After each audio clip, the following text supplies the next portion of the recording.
Alright, finally. I finally got all the cards that I need to do my Evil Twin Eldlich deck profile. This is what I'm playing competitively right now. If I had to pick something to go to an event or play in a remote duel tournament, I would pick this. Personally, it's my favorite variant of Eldlich. It's also really fun and has some different lines of play that a lot of decks in the format don't have. And it's pretty recursive, and one card starters are never bad. And without anything else, let's get right into it. So starting off, we have the live twins. We have 3 Kiss-a-Kill and 3 Lilla. When one of them is summoned, they summon the other, and then Lilla, if your opponent wants to declare an attack with a monster, they pay 500, and then Kiss-a-Kill would gain you 500. That's it for the twins. This is also pre-Blazing Vortex, so Live Twin Little Treat will be legal probably when this video goes up, so you should probably pick up a couple copies. I'd probably play 1 or 2 of those. And then we have 2 Golden Lord. You only need 2, you don't need 3. If both get banished off Ice Dragon's Prison, you're in a little bit of trouble, so you could play the 3rd one if you feel like it. And then for hand traps, we have 3 Deeded Crow, 3 Ash Blossom, and then 3 Ghost Bell, and 2 Skullmeister. These are my favorite hand traps right now.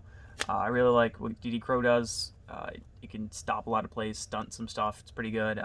Bell and Ash are honestly, I'd say they're the best hand traps in the format right now. And then Skullmeister is also pretty good. You could cut, like, the 3 Crow for, like, Draw and Lock if you really feel like it. Or you can play any other hand traps you want. I would mainly say just play these 6, but then these 5 could be really whatever you feel like. Spells, we have 2 Pot of Avarice. I'm still a little iffy on this card, but your twins you can run out of the extra deck ones, and then you can recycle like a Golden Lord so you can get it back off Sanguine, even though it summons from the grave. If you really feel like it, or any of your hand traps or any of their extra deck monsters. I personally really like this. Just put back your resources, draw 2. And then for the other spells, we have 3 Cursed Eldland, 1 Secret Password, and then 3 Live Twin Home. Password searches Home. Home says you can discard a card and then special summon one of the twins from your deck, so it's just another starter. This plus any other card. If you discard an Eldlich card, you get extra value off of it. And then traps, we have 3 Solemn Strike. And then Eldlich traps, we have 3 Sanguine, 3 Conquistador, and then 3 Haquero. A consideration for this deck that I have is the Angel statue that comes out in Blazing Vortex, because if you add these on the field, it does some pretty cool stuff. So it's something to keep in mind. I might be putting some in here. I don't know. I'd still have to test it. That's it for the main deck. 40 cards straight. Extra deck: 3 Kiss-a-Kill, 3 Lilla. A lot of people only play 2 Lilla. I think that's incorrect because I often enough find myself running out of Lillas. Although if you really feel like it, you could cut it for anything else you wanted.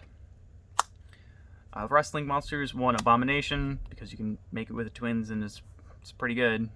1 Access Code Talker. And then the Nightmare package, they lock you into Fiends, so you can still make these. You could also play an IP in here too.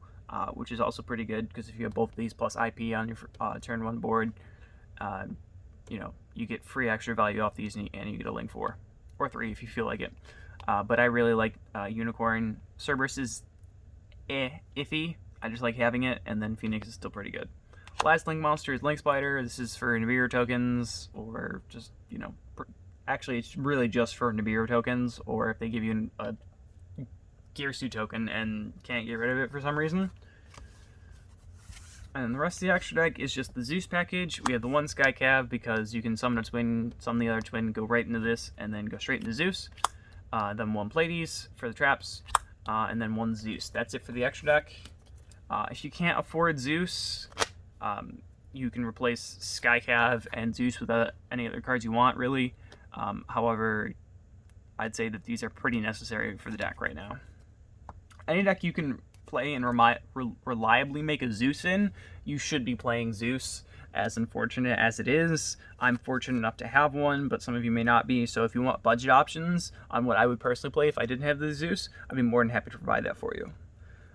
Side deck, we have 3 Nibiru, 3 Droll. I am considering main-decking this just because Drytron is so prevalent in the format, and there's also Virtual World, and a ton of other decks just went on search, but this just ends Drytron's turn, so you can another one set up more of your plays and whatnot.